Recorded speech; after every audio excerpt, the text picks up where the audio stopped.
सद्गुरु सच्चिदानंद रूपा नमो सद्गुरु भक्त कल्याण मूर्ती नमो सद्गुरु भास्करा पूर्ण कीर्ती जयांचे किलिया स्मरण ते होय सकळ विद्येचे अधिकरण तेची बंधू श्री चरण श्री गुरूंचे ते नमस्कार आता ब्रह्मानंदम परम सुखदम केवलम ज्ञानमूर्ती तन्वातीतं गगन सुदृश्यं तत्त्वमस्यादि लक्ष्यम् एकं नित्यं विमलमचलं सर्वाधिसाक्षिभूतं भावातीतं त्रिगुणरहितं सद्गुरु तं नमामि ध्यानमूलं गुरुर्मूर्ति पूजामूलं गुरुर्पदं मंत्रमूलं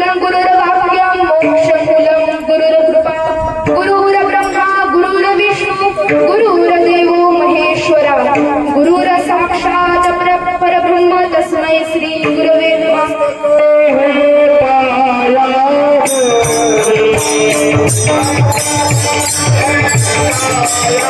ओम नमो सद्गुरु निर्गुण रूपा पार नाही तव गुणा पैसोडी माझी अर्चना हरी गुणा वर्णवी हरी गुण विशाळ पावन वदवी तू कृपा करुणा मी मूढमती दिन किंव भागी कसे विठ्ठल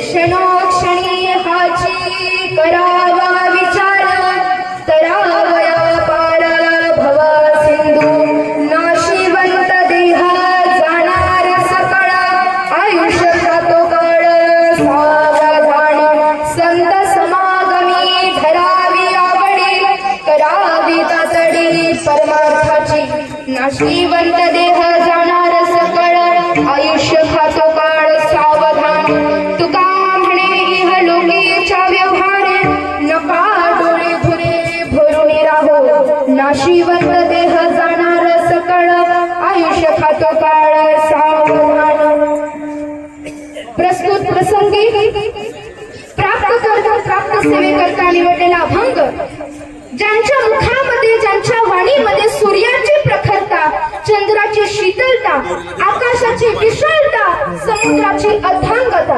हिमालयाची उत्तुंगता आईची वात्सल्यता आणि मित्राची सख्यता अशी ज्यांच्या वाणीमध्ये आहे की ज्यांचे शब्द कधी कधी वज्रापेक्षाही कठोर तर कधी कधी लोण्यापेक्षाही मऊ असतात असे देहूचे सुप्रसिद्ध वारकरी संप्रदायाच्या कळस्थानी शोभणारे जगाचा संसार सुखाचा व्हावा म्हणून स्वतःच्या संसाराची आहुती देणारे ज्यांचं नाव घेताच यमाला सुद्धा थराथरात कंप सुटायचा असे देहूचे सुप्रसिद्ध संत श्रेष्ठ भागवत भक्त शिरोमणी जगद्गुरु जगद्वंद्य श्री संत तुकोबाराय यांचा हा 4 चरणांचा अभंग तुम्हा सर्वांच्या पाठांतरातील आजच्या कीर्तन रूपी सेवेकरता निवडलेला आहे विठ्ठल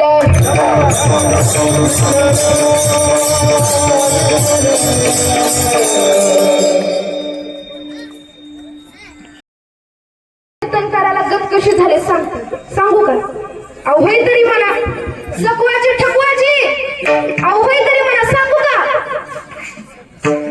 जाऊ दे मीच सांगते तसेच इथे उपस्थित असलेले गायनाचार्य महान मृदुंगाचार्य म्हणा की महान मृदुंगाचार्य महान इथे उपस्थित असलेले तुम्ही सर्व टाळकरी मंडळ महान भजनी मंडळ महान व तुम्ही सर्व जाणते श्रोते मंडळ तुम्हीही महान पण आजचा कीर्तनकार लहान विठ्ठल विठ्ठल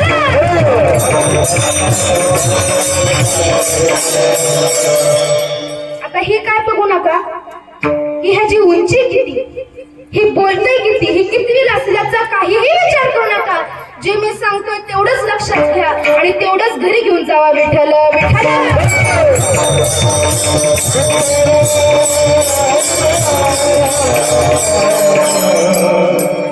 देहूचे सुप्रसिद्ध संत श्रेष्ठ जगद्गुरु जगद्वंद्य श्री संत तुकोबाराय यांचा हा 4 चरणांचा रचित क्षणोक्षणी हाची करावा विचार तरावया पार भव सिंधू हा मानवी जीवनातील नश्वरता आणि परमार्थाचे महत्त्व सांगणारे एक अत्यंत बोधप्रद अभंग या अभंग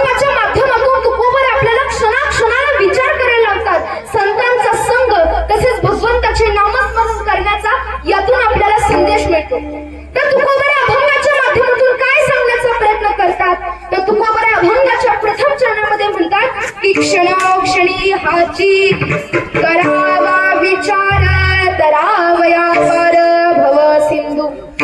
तुकोबरा म्हणतात की क्षणोक्षणी विचार करा, प्रत्येक क्षणाला विचार करा. कोणता विचार? तरावया पार भव सिंधू.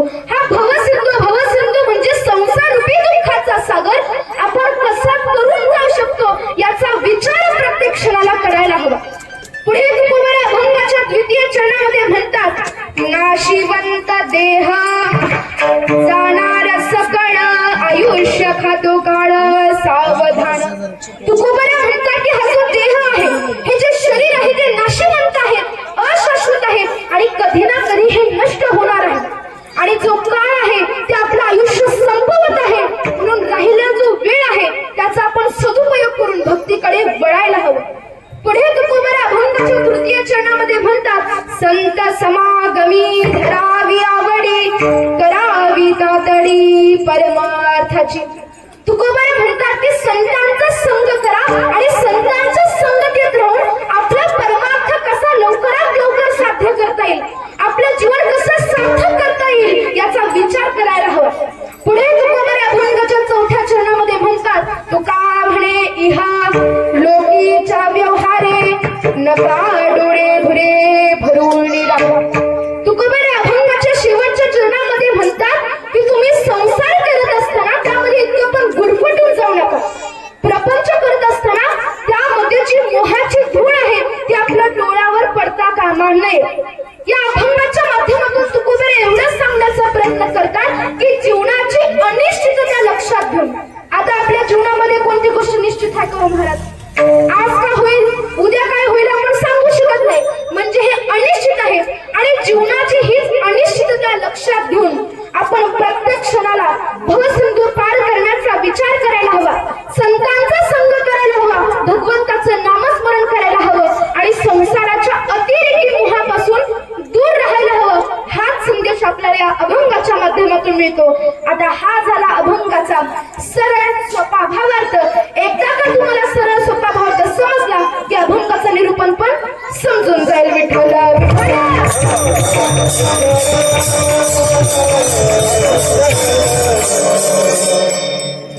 आज कैलासवासी हनुमंत लक्ष्मण दबडे या आजोबांचं आज वर्षश्राद्ध आहे. वर्षश्राद्ध हे मानवी जीवनातील संस्कारांपैकी एक संस्कार आहे, अत्यंत महत्वाचं संस्कार आहे आणि तेच आज आपण करत आहोत. एखाद्या व्यक्तीच्या निधनानंतर 1 वर्ष पूर्ण झाल्यानंतर त्याच्या स्मृत्यर्थ आणि त्यांच्या आत्म्यास चिरशांती लाभावी यासाठी जी विधी केली जाते त्याला वर्षश्राद्ध म्हणतात. आणि त्याच विधीचं, त्याच वर्षश्राद्धेचं आज कीर्तनाच्या माध्यमातून आयोजन केलेलं आहे आणि या दिवशी त्यांच्या आठवणींना उजाळा दिला जातो. विठ्ठल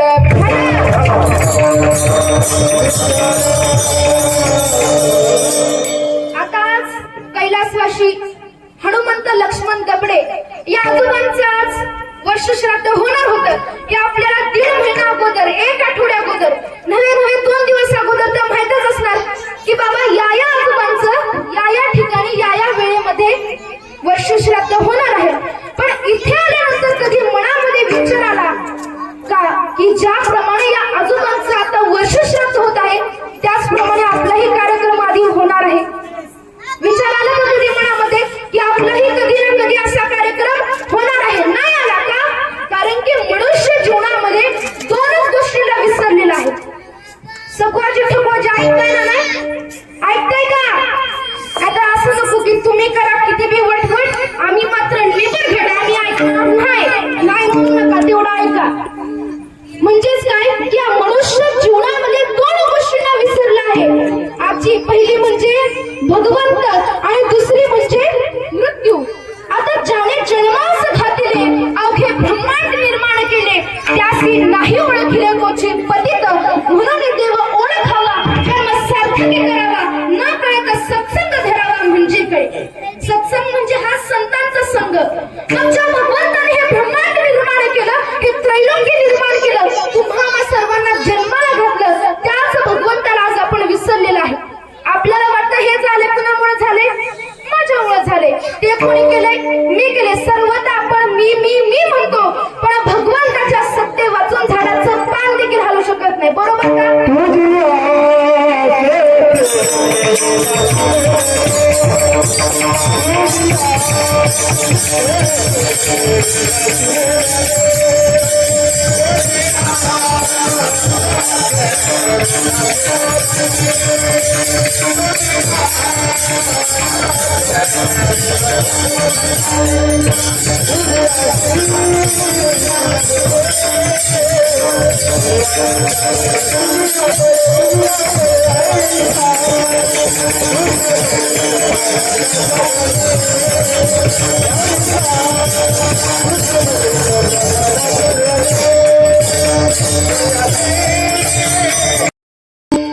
तुझ्या सत्तेने वेदाशी बोलणे सूर्याशी चालणे तुझ्या बळ्या ईसा तू समर्थ ब्रह्मांडाचा धनी वर्म हे जाणून शरण आलो ज्याच्यामुळे वेद बोलतात ज्याच्यामुळे सूर्याचं उगवण आणि मावळ नसतं अशा भगवंताला आपण विसरून चाललेलो आहोत. आणि दुसरी गोष्ट ती म्हणजे मृत्यू. आपण असं जगतो की कधी मरणारच नाही आणि असं मरतो की कधी जगलोच नाही. बरोबर का नाही? आणि असं कोणी आहे का की जो अमरपंथा घेऊन आलाय जो कधीही मरणार नाही असं काहीही नाही. इथे नाही गुरु आले अवतार येर ते पामर जीव किती. मग तो राजा असो रंग असो श्रीमंत असो गरीब असो साक्षात भगवंतांनी जरी या पृथ्वी तलावावरती अवतार घेतला तरी सुद्धा त्यांना या नश्वर शरीराचा त्याग करावा लागतो. मग तुम्ही आम्ही तर कोण आहे? आनंदीचे श्रीमंत महावैष्णव ज्ञानोबा आहे आपल्या भावार्थ दीपिका ग्रंथराज ज्ञानेश्वरी मध्ये सांगतात की उपजे ते नाशे नाशिले ते पुनर्पितिसे हे घटिका यंत्र जैसे परिभ्रमेगा. उपजे ते नाशे आणि नाशिले ते पुनर्पितिसे. जिथे जन्म आहे तिथे मृत्यू आहे आणि जिथे मृत्यू आहे तिथे जन्म आहे आणि हे घटिका यंत्र आहे आणि हे असं चालतच राहणार आहे.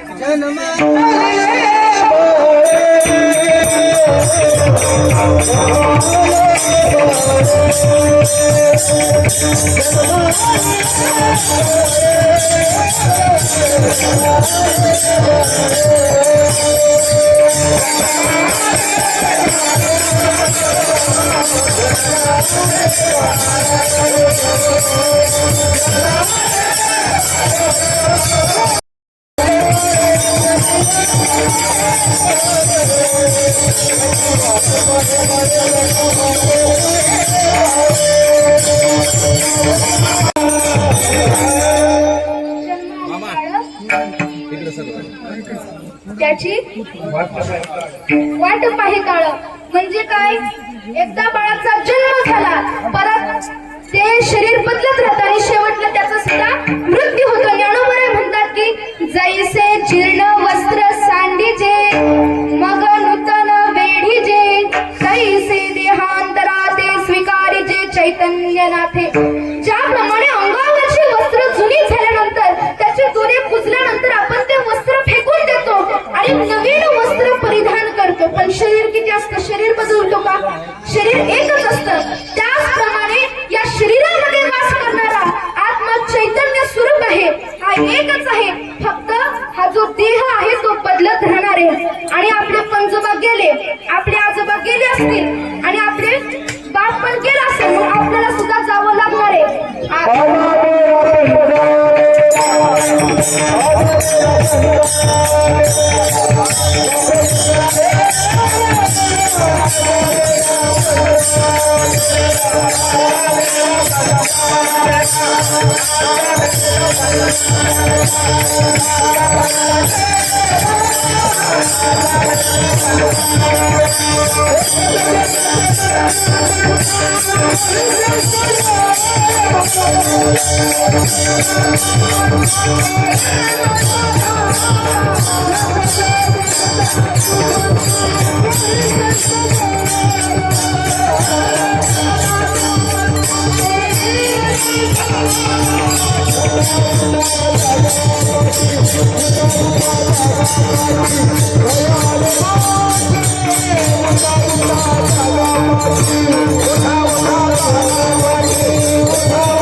तोही तैसा झाला. आपले पंजोबा गेले आजोबा गेले कुणाचे वडील सुद्धा गेले असते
म्हणजेच काय की हा जो देव आहे तो नाशिवंत आहे.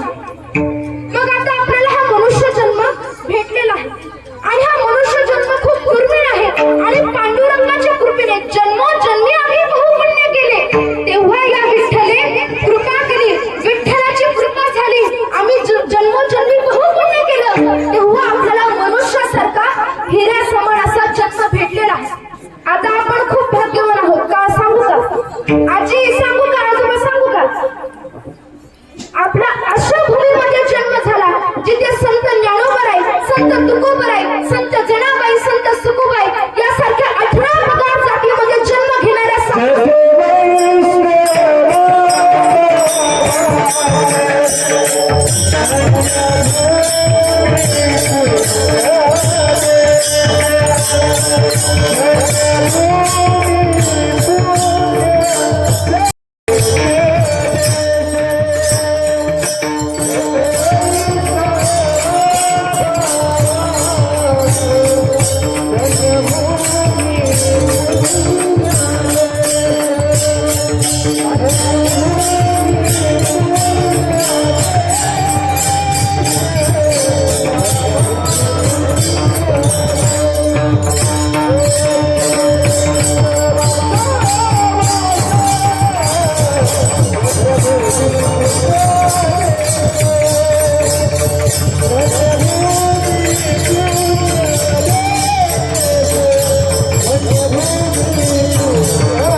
सीतेसारखी सून नाही, उर्मिलेसारखी जाऊ नाही, विभीषणासारखा मित्र नाही, भरतासारखा भाऊ नाही, लक्ष्मणासारखा बंधू नाही, रावणासारखा शत्रू नाही, कावळा इतकं धूप नाही, काजळा इतकं काळा नाही, लोण्या इतकं मऊ नाही आणि या माणसाच्या शरीरासारखं दुसरं कोणाचं शरीर नाही. आणि शेवटचा ऐका, आणि छत्रपती शिवाजी महाराजांनंतर पुन्हा असा राजा होणे नाही, पुन्हा असा राजा होणे नाही. आणि अशा भूमीमध्ये जन्म झाला आणि आणखी एक भाग्य की आपल्याला हा मनुष्य जन्म भेटला. एक एक योनी कोटी कोटी फेरा देवा लागे वारा मानवाचा, किती तरी कोटी कोटी वेळा जन्म घेऊन शेवटी विठ्ठलाच्या कृपेने आपल्याला हा सुंदर असा हिऱ्या समान मनुष्याचा जन्म भेटला. पण भगवंताने आपल्याला मनुष्याच्या जन्माला विशिष्ट का मानलं असावं? कारण की भगवंताने मनुष्य जन्माला, मनुष्याच्या योनीला ती बुद्धी दिली आहे, ती जाण दिली आहे, ती समज दिली आहे, ज्याने तो भगवंताची प्राप्ती करून त्याची भक्ती करू शकतो.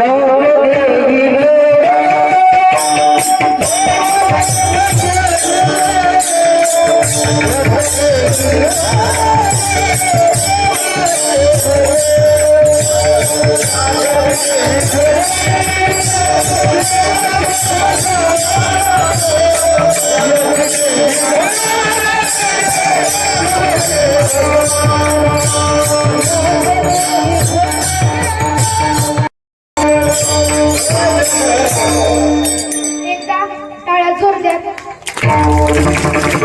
जोरात आणखी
पण समजा जुन्या काळातले आजोबा असतील आणि त्यांना जर आपण ब्रँडेड क्वालिटीचा सॅमसंग S25 दिला किंवा आयफोनचा लेटेस्ट 17 प्रो मॅक्स दिला तरी त्यांना काय वाटणार आहे?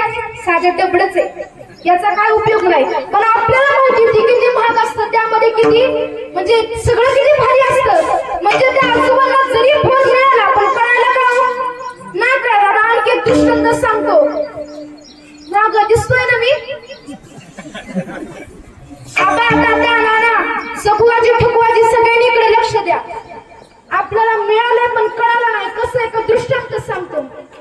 आजोबा तुम्ही तपासले तुमच्या काही वराड कसं निघायचं? बैलगाडीत निघायचं. मग एकेकाळी असंच लग्न होतं आणि लग्नामध्ये वराड बैलगाडीने आणलं आणि जो नवरदेव होता जावई बापूला हनुमंताच्या मंदिरातून परण्याला घेऊन आणला.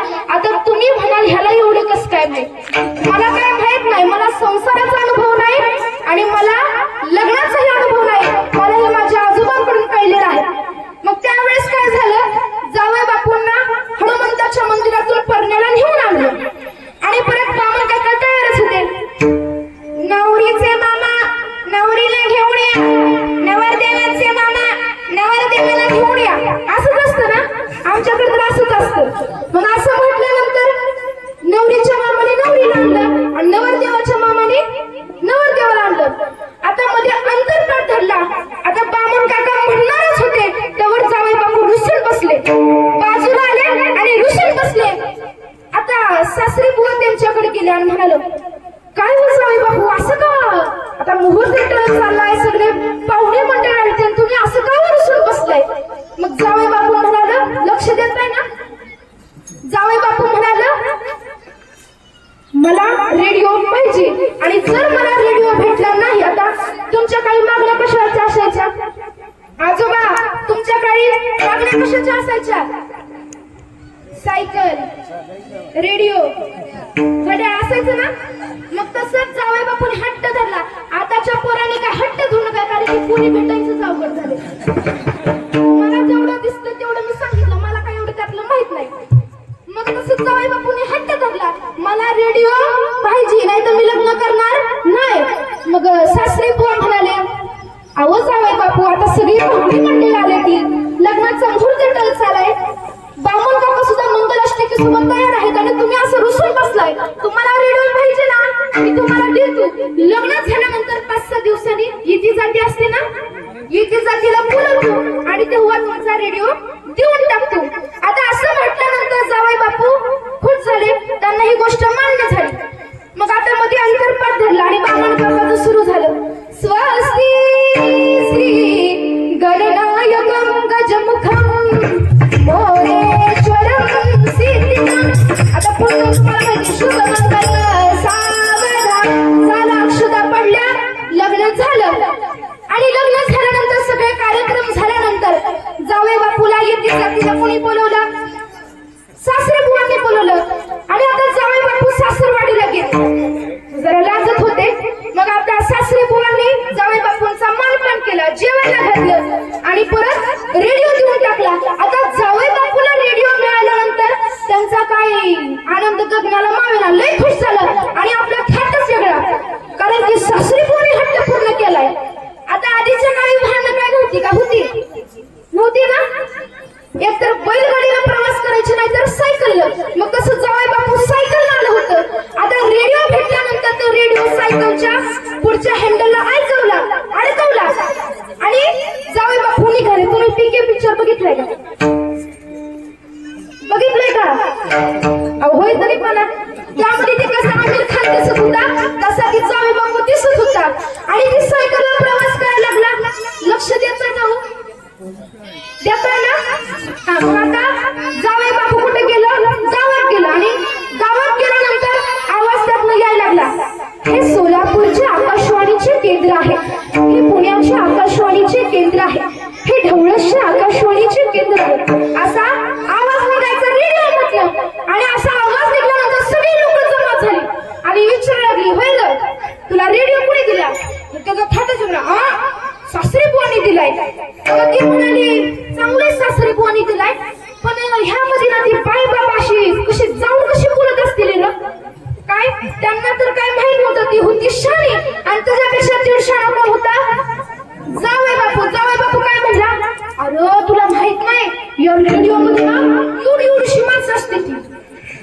एवढीशी माणसं असते ती आणि ती त्यामध्ये जाऊन बसते ती आणि आवाज काढते ती. त्याला काय माहित नव्हतं. मग आता परत लोकांनी प्रश्न केला, पण ती त्यामध्ये कशी जात असतील, खायचं प्यायचं कसं, म्हणजे कसं होत असेल र?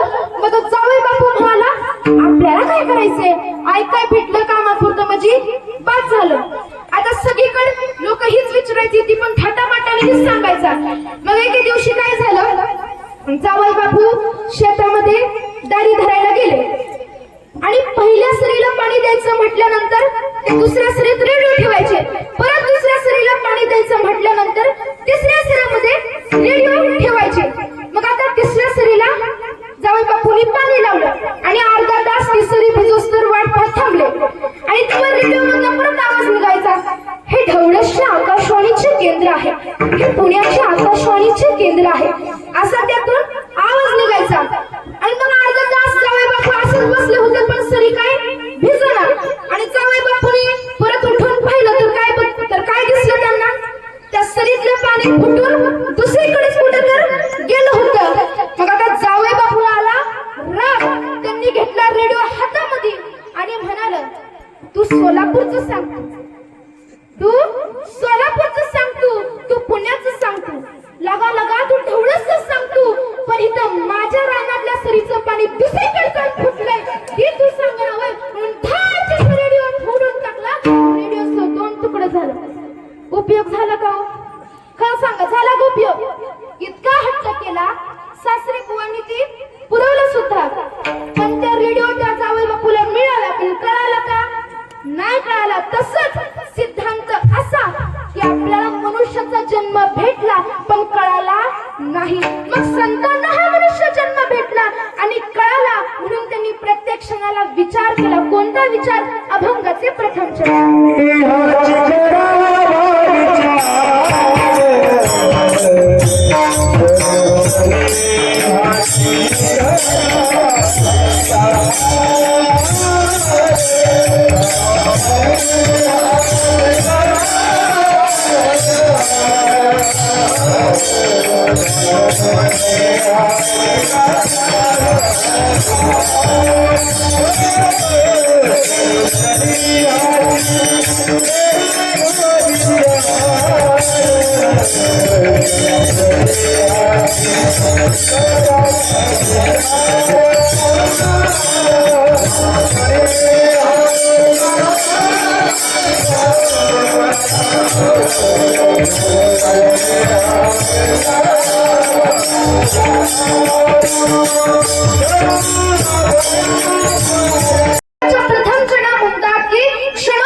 संसार रूपी दुःखाचा सागर.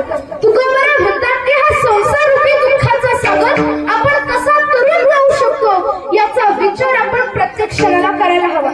आता तुम्ही म्हणताल की आम्ही विचार करतोयच की प्रत्येक गोष्टीचा विचार करतोय, पण विचार काही एकच प्रकारचे नसतात. विचारामध्ये पण 3 प्रकार पडतात. आता पहिला तो म्हणजे अनर्थक, दुसरा तो म्हणजे निरर्थक आणि तिसरा म्हणजे सार्थक. आता पहिला म्हणजे अनर्थक विचार, नीट लक्ष द्या. आता अनर्थक विचार असा की तो विचार केल्यानंतर त्यातून आपला कोणताही उद्दिष्ट साध्य होत नाही, असा अनर्थक विचार. आता एक दृष्टांत सांगतो, ऐका नीट. आता आधीच्या काळी गावाच्या कडेला कट्टा असायचा, आता पण असते, आणि तिथं म्हातारी लोक की ज्यांना कोणतंच काम नाही ती तिथं यायची आणि गप्पा मारायची, आणि त्याला आपण काय म्हणतो, पारावरच्या गप्पा म्हणतो. मग काय झालं,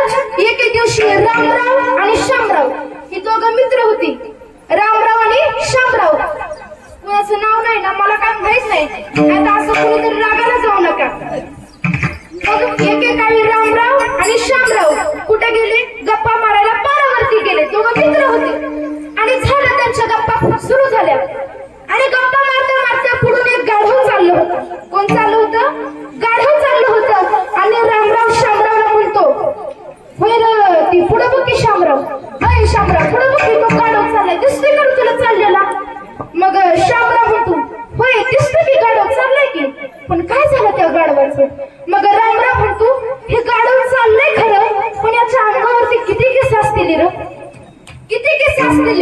मग शामराव म्हणाला होय लगा, कधीतरी विचार करायला हवा की गाढवाच्या अंगावरती किती केस असते ती.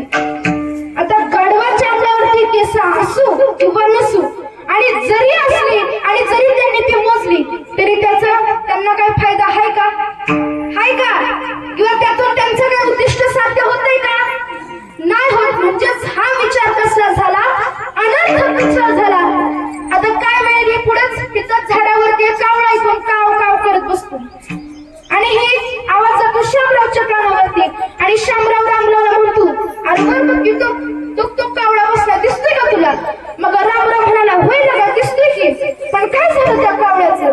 मग कोण शामराव म्हणाला की त्या कावळ्याच्या तोंडामध्ये किती दात असतील, कावळ्याच्या तोंडामध्ये किती दात असतील. मग रामराव म्हणाला होय लगा विचार करायला पाहिजे, कावळ्याच्या तोंडामध्ये किती दात असतील. आता कावळ्याच्या तोंडात दात असते ती काव, आणि असली काय नसली काय जरी ती मोजली तरी त्याचा काय त्यांना फायदा आहे का, आजी काय फायदा आहे का, नाही फायदा. म्हणजे विचार कसला झाला, अनर्थ विचार झाला, ज्यातून कोणताही उद्दिष्ट साध्य होत नाही. हा झाला पहिला प्रकार, तो म्हणजे अनर्थक विचार. आता दुसरा म्हणजे कोणता, निरर्थक विचार. आता निरर्थक विचार केल्याने जरा वाईट परिणाम होते ती. निरर्थक विचारातून आपला काहीही फायदा होत नाही आणि तो विचार केल्यानंतर तो कृतीत आणल्यानंतर शेवटी वाईटच परिणाम भोगावे लागतात. आता एका दृष्टांताद्वारे तुम्हाला समजून सांगतो. आता एकेकाळी एक जावई बापू होते, नवीन नवीन लग्न झालेलं जावई बापू होतं आणि ते सासरवाडीला पहिल्यांदाच गेलं. आता सासरवाडीला पहिल्यांदा गेल्यानंतर लाजणार का, असं आयुष्यानं सांगणार, लाजणार ना. मग आता ते जावई बापू नवीन नवीन सासरवाडीला आलं होतं, जरा लाजत होतं आणि लाजत असल्यामुळं ती काय घरामध्ये एवढं बसायचं नाही. संध्याकाळच्या वेळी ती पारावरती जायचं आणि तिथं बसायचं. कोण, जावई बापू. कुठं, सासरवाडीमध्ये, कारण की त्यांना घरी बसायला जरा लाज वाटायची. मग संध्याकाळच्या वेळेला ती पारावरती जायचं आणि संध्याकाळच्या वेळेला गुराख्या काय करतो, सगळ्या गुरांना चारून माघारी आणत असतो. आणि मग त्या गुरांच्या एका कळपामध्ये एक म्हैस अशी होती की तिची शिंग अशी होती, कशी होती नीट लक्ष द्या, शिंग अशी गोल होती, जिलटीवाली नाही, मध्ये जर ही होत अशी होती. आणि मग त्या म्हशीला बघितल्यानंतर जावई बापू म्हणाल ह्या म्हशीच्या शिंगामध्ये जर मुंडकं घातलं तर काय होईल, या म्हशीच्या शिंगामध्ये मुंडकं घातलं तर काय होईल. आता परत दुसरा दिवस उजडला, परत आला, परत त्या म्हशीला बघितलं, परत तेच विचार, मुंडकं घातलं तर काय होईल. तिसऱ्या दिवशी मुंडकं घातलं तर काय होईल. चौथा दिवस गेला, 5वा 6वा 7वा 8वा 9व्या दिवशी परत तेच विचार केला, या म्हशीच्या शिंगामध्ये मुंडकं घातलं तर काय होईल. आता 9व्या दिवशी त्याने काय केलं, ठाम निर्णय घेतला, उद्या ती म्हैस आली की मुंडकं घालायचं म्हणजे घालायचं, काय कसं घालायचं म्हणजे घालायचं. आणि मग आता त्या दिवशी गत अशी झाली, ती जी म्हैस होती दुसऱ्याच्या रानात चरायला गेली आणि त्या गुराख्याने दुसऱ्याच्या रानातलं कडधान्य खाल्ल्यामुळं लय मारलं होतं आणि ती म्हैस होती रागात आणि सरा पळत होती. आता जावई बापू इकडे वाटच पाहत होतं, ती म्हैस कधी येते. आता म्हैस इथनं पळते, जावई बापू पुढे उभं राहिलं, म्हैस येते आणि त्या जावई बापूने मुंडकं असं खाली त्या शिंगात घालायला केलं आणि शिंगात घालायचं म्हटल्यानंतर म्हशीनंच त्यांना शिंगावरती घेतलं रागामध्ये आणि सरा फराफरामध्ये काटा डकण्या दगडात सुलपात सगळीकडनं असं फरफटत नेलं आणि शेवटी अवस्था काय झाली ती तुम्ही कल्पना कराच. आता काय झालं, सासरवाडीच्या लोकांनी विचारलं, अहो जावई बापू असली गोष्ट करण्या अगोदर विचार तरी करायचा. ते म्हणला 9 दिवस हेच तर विचार करत होतो, विचार करत होता, पण कसला विचार झाला, निरर्थक विचार झाला. वाईटच परिणाम आपल्याला भोगावे लागतात. विठ्ठल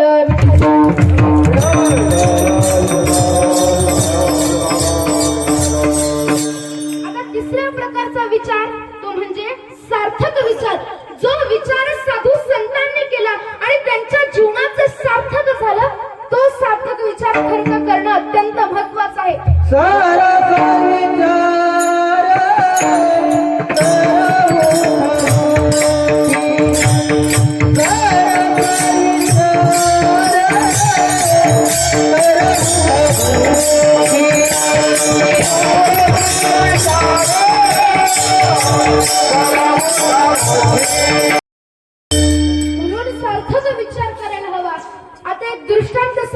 रामायणातलं एक सुंदर असं दृष्टांत आहे की जेव्हा रावणाला सीते मातेचं अपहरण करायचं होतं, सर्वांनी नीट लक्ष द्या की सार्थक विचार कसा असतो. जेव्हा रावणाला सीते मातेचं अपहरण करायचं होतं तेव्हा त्यांनी मारीस मामाला बोलवलं. आणि मारीस मामा हा कोण होता? हा मायावी होता. तो कशाचंही रूप धारण करू शकत होता. आणि मग रावणाने मारीस मामाला बोलवलं आणि बोलवल्यानंतर रावण म्हणाला, तुला सोनेरी हरणाचं रूप घ्यायचं आहे आणि सीतेचं अपहरण करण्यामध्ये मला मदत करायची आहे. मग असं म्हटल्यानंतर मारीस मामा काय म्हणाले, तू जी गोष्ट मला सांगितलेली आहे ती मी अजिबात करणार नाही, कारण की तुझा जो हेतू आहे तो दुष्ट हेतू आहे आणि या तुझ्या दुष्ट हेतूमध्ये मला अजिबात सामील व्हायचं नाही. आणि मारीस मामाने त्या रावणाच्या शब्दास नकार दिला. आणि परत रावण म्हणाला की जर तू सोनेरी हरणाचं रूप नाही घेतलं, जर तू माझी मदत नाही केली तर मी तुला मारून टाकणार. आता मारीस मामाने जरा विचार केला. आता समजा जर सोनेरी हरणाचं रूप घेऊन जर तिकडे गेलं तर तिकडे कोणाच्या हातून मारावं लागणार आहे? प्रभू रामांच्या हातून मारावं लागणार आहे. आणि जर इकडे थांबलं तर या दुष्ट रावणाच्या हातून मारावं लागणार आहे. मग सोनेरी हरणाचं रूप घेऊन तिकडे गेलं काय, मरावंच लागणार आहे. आणि इथं थांबलं तरी मरावंच लागणार आहे. पण या दुष्ट रावणाच्या हातून मरण्यापेक्षा साक्षात प्रभू रामांच्या हातून मेल्याला काय बरं? हा विचार कुणी केला? मारीस मामाने केला. म्हणजे हा विचार कसला झाला? सार्थक विचार झाला. आता आणखी दृष्टांत रामायणातला असा की जेव्हा रावण सीते मातेचं अपहरण करून चालला होता तेव्हा सीता माता ओरडत होती, वाचवा वाचवा, कुणीतरी मला वाचवा. आणि हा आवाज जटायूच्या कानावरती पडला. आणि जटायूच्या कानावरती पडल्यानंतर जटायू सीते मातेला वाचवायला निघाला. आणि निघाल्यानंतर रावणामध्ये आणि त्या वृद्ध जटायूमध्ये युद्ध झालं. आणि त्या युद्धामध्ये त्या दुष्ट रावणाने जटायूचे दोन्ही पंख छाटून टाकले आणि तो जो जटायू होता रक्ताच्या थरोळ्यात खाली पडला. आणि रक्ताच्या थरोळ्यात पडल्यानंतर शेवटच्या क्षणाला एवढंच म्हणत होता, इवळत राम राम राम. कोण म्हणत होता? जटायू म्हणत होता. मग प्रभू राम आणि लक्ष्मण सीते मातेला शोधत शोधत त्यांच्या कानावरती आवाज आला की कोणीतरी राम राम म्हणत आहे. मग आवाजाच्या दिशेने ते गेले आणि पाहिलं तर काय, तर जटायू रक्ताच्या थरोळ्यामध्ये पडलेला आहे. आणि मग प्रभू रामाने जटायूचं मुंडका आपल्या मांडीवरती घेतलं आणि विचारलं, जटायू तुझी कुणी अवस्था करून टाकली? मग जटायू म्हणाला, तो दुष्ट रावण तुमच्या सीते मातेचं अपहरण करून तिला घेऊन चालला होता. तेव्हा मी तिला वाचवण्याचा प्रयत्न केला, पण तेव्हा त्या दुष्ट रावणाने माझे दोन्ही पंख छाटून टाकली आणि माझी अवस्था करून टाकली. मग प्रभू राम म्हणाले की तू जे कार्य केलं आहे ते पुण्याचं काम केलं आहे. तू जे कार्य केलं आहे सीते मातेला वाचवण्याचं एक चांगलं कार्य केलं आहे. तुला काय पाहिजे ते सांग. तुझे पंख आहेत ना ते मी दुरुस्त करून घेतो. तू आता वृद्ध आहे ना, तुझी अवस्था तारुण्यामध्ये बदलून टाकतो. तुला काय पाहिजे ते सांग. मग जटायूने इवळत सांगितलं, मला काहीही नको. जरी तुम्ही माझे पंख दुरुस्त करून टाकले, जरी तुम्ही मला तारुण्याची अवस्था दिली तरी परत मला तुमचं दर्शन होईल का नाही हे मी सांगू शकत नाही. उभ्या आयुष्यामध्ये तुमचं मला दर्शन झालं नाही, पण अखेरच्या श्वासामध्ये अखेरच्या क्षणाला साक्षात प्रभू रामांचं दर्शन होत आहे. याच्यापेक्षा दुसरं कोणाचंच माझं भाग्य नाही. आता समजा तुम्ही आम्ही जर जटायूच्या जागी असलो असतो, खरंच मनामध्ये विचारा आपण काय मागितलं असतं? काय मागितलं असतं? मागितलं असतं की बाबा तुझ्या सीते मातेला वाचवण्याचं काम केलं, एवढं तरी ऐक, माझं पंख दुरुस्त करून दे, मला तारुण्याची अवस्था दे, असा आपण विचार केला असता. पण तो विचार जटायूने कोणता केला? सार्थक विचार केला. आणि तोच विचार संतांनी केला म्हणून त्यांचं जीवन सुद्धा सार्थक होऊन गेलं. विठ्ठल विठ्ठल.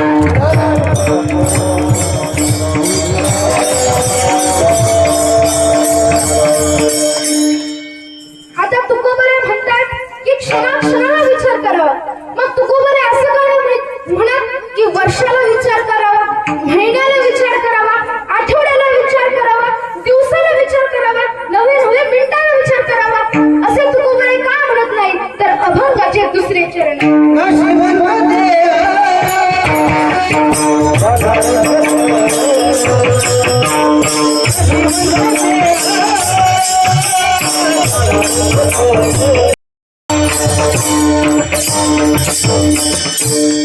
नाशिवंत देह जाणार सकळ आयुष्य खातो काळ सावधान. तुकोबराय म्हणतात क्षणाक्षणाचा विचार करायला लावतात, कारण की हा देह कधी जाईल हे आपण सांगू शकत नाही. आता समजा आपण इलेक्ट्रॉनिकच्या दुकानात गेलोय आणि तिथून आपण एखादी वस्तू खरेदी केली, त्या वस्तू सोबत काय असतं? वॉरंटी कार्ड असतं, गॅरंटी कार्ड असतं की बाबा एवढ्या एवढ्या वर्ष हे चालणार आहे. तसं या पृथ्वी तलावरती आपण जन्म घेतला, आपल्या सोबत कोणतं वॉरंटी कार्ड आले का की आम्ही एवढे एवढे दिवस जगणार, एवढे एवढे वर्ष जगणार आहे? आले का? नाही आलं. म्हणजे हा देह कधी जाईल हे आपण सांगू शकत नाही, कारण की देह काळाचे धन कुबेराचे.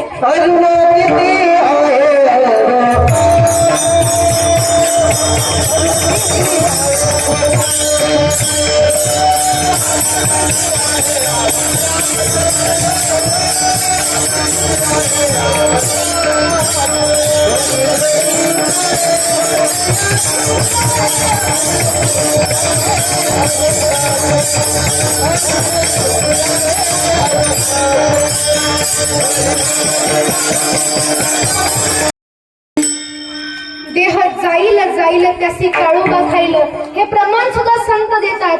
देह एक दिवस जाणार आहे आणि जी गोष्ट देहाचा संग करते तिचा सुद्धा नाश होत असतो. विठोबा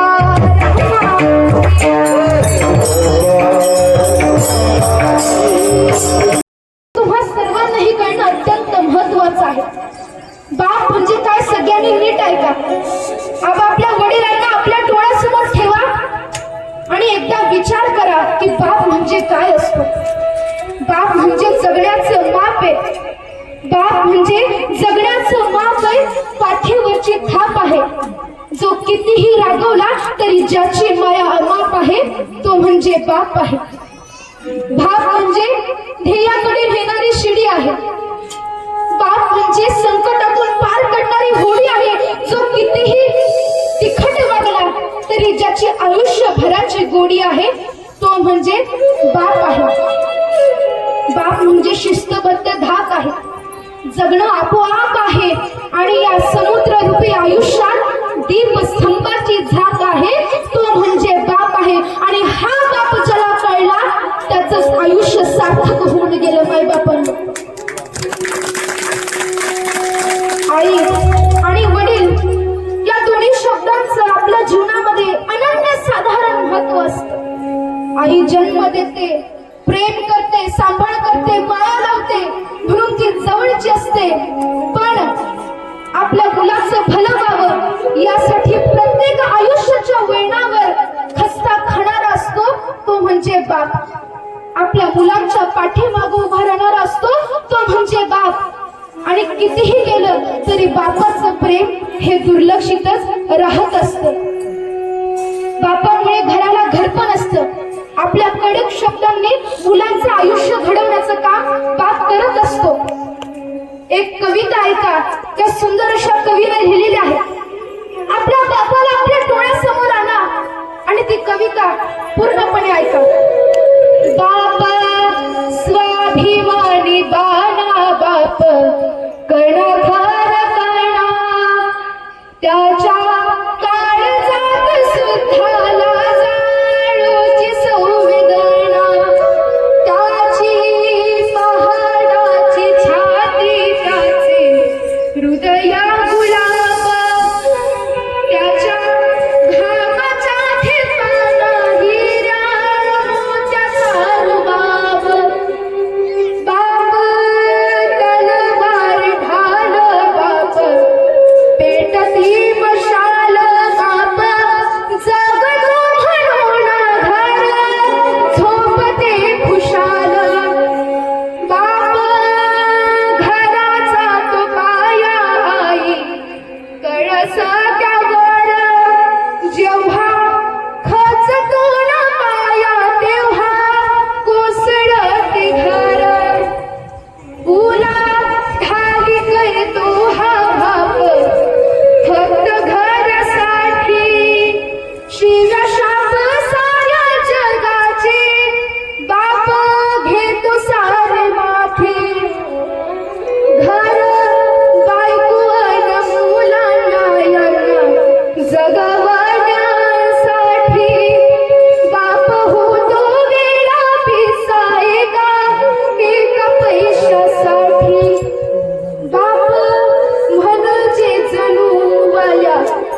पाहिल्या क्षणाची जन्मभराचे रण तोले जाताना सासरी ज्याने जपले मुलांना तळ हाती पागळात अशा बाबासाठी आली थोडी आसवे डोळ्यात बाप म्हणजे जणू की एक झाडचा अबोली बाप म्हणजे मुलांची जणू अव्यक्त माऊली आणि हा बाप ज्याला कळला त्याच जीवन सार्थक होऊन जात.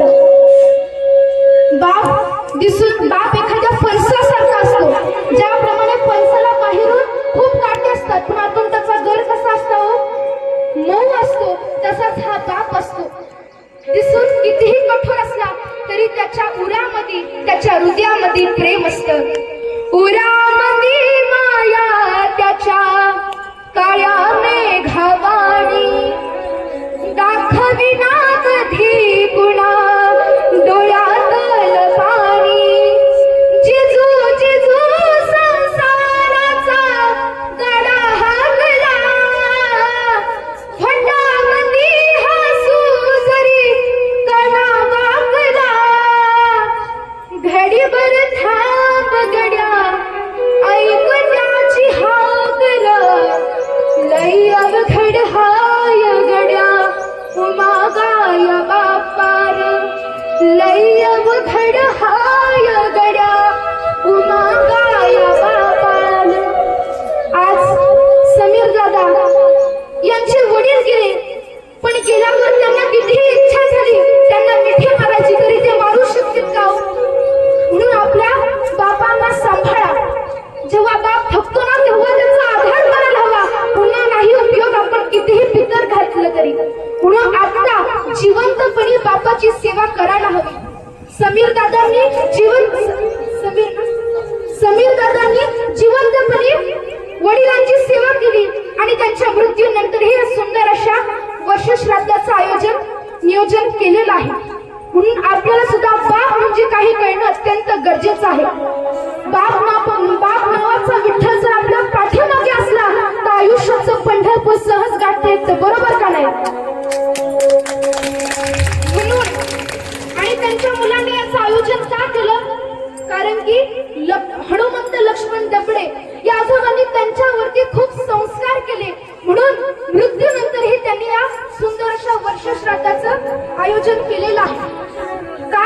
कारण की त्यांच्यावरती ते संस्कार होते. आपुली आहे त्या जो असे जागता धन्य माता पिता दयाची कुळी कन्या पुत्र होती जी सात्विक दयाचा हरिक वाट देवा. पण आपल्याला माहिती की आजकालची तरुण पिढी तर तशी नाहीये. आजकालची तरुण पिढी तर व्यसनाच्या आहारी गेलेली आहे, फॅशनच्या आहारी गेलेली आहे आणि मोबाईलच्या आहारी गेलेली आहे. बरोबर ना? 3 गोष्टीच्या आहारी गेलेली आहे. आणि पहिल्यांदा म्हणजे व्यसन. म्हटलं जातं की आजचा तरुण सकाळी निघतो घरून आणि संध्याकाळी आणावं लागतं धरून. बरोबर का? तुम्हाला माहिती म्हणजेच काय की आजचा तरुण हा व्यसनाच्या आहारी गेलेला आहे. आणि दुसरी गोष्ट ती म्हणजे फॅशन. आजकालच्या पोरांना वाटतं की छोटी कपडे घातले म्हणजे स्टँडर्ड वाटतं. पण छोटे कपडे घालून तर स्टँडर्ड वाटलं असतं तर भारतातली पहिली महिला डॉक्टर आनंदीबाई जोशी ही झाली नसती. आणि तिसरं ते म्हणजे मोबाईल. आजपासून लहान मुलांपासून ते वयोवृद्ध माणसांपर्यंत सगळ्यांकडे मोबाईल फोन आहेत. आजकालच्या म्हाताऱ्या आजोबांना हॅलो हॅलो म्हणायला येत नसलं तरी आलो आलो म्हणतात. बरोबर का नाही? म्हणजेच काय आजची तरुण पिढी ही मोबाईलच्या आहारी सुद्धा गेलेली आहे. अहो आजकालची माता सहज सांगते माझा मुलगा मोबाईलशिवाय जेवतच नाही. आधीच्या काळी जर मुलगा रडायला लागला तर आई त्याला काय करायची? गवळण म्हणायची, अंगाई म्हणायची आणि मग ते तसं झोपून जायचं किंवा जेवायचं. पण आताची माता काय करते? कार्टून लावून देते. मग त्या मुलाच्या आयुष्याचं कधी कार्टून होऊन जातं हे त्या मुलालाही कळत नाही आणि त्या आईलाही कळत नाही. म्हणून आताच मुलांवरती संस्कार करणं अत्यंत महत्वाचं आहे. तुम्ही भलेही मुलांना शिक्षक बनवचाल पण अध्यात्माची जोड नसेल ना तर तोच मुलगा तुमची शाळा घेतल्याशिवाय राहणार नाही. तुम्ही मुलाला डॉक्टर बनवचाल पण अध्यात्माची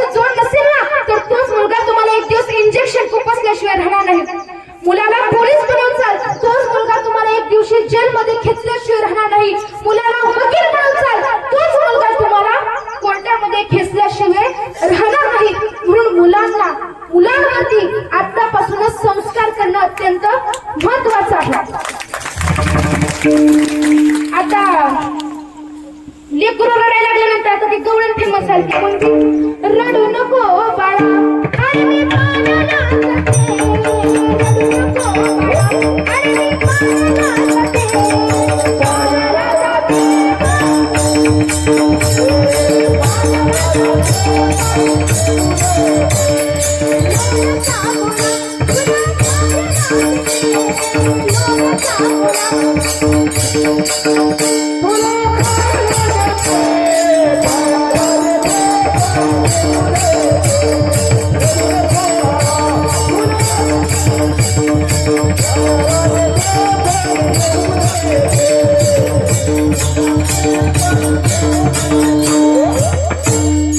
आताची माता आहे कशी सांगू का तुमच्यासाठी सांगू का रडू नको बाळा अरे मी ऐकून आणते रडू नको बाळा अरे मी ऐकून आणते ऐकून आणते काय लावून आणते ऐकून आणते काय लावून आणते माझ्या कागचा तुला खायला लागते माझ्या कागचा तुला खायला लागते खायला लागते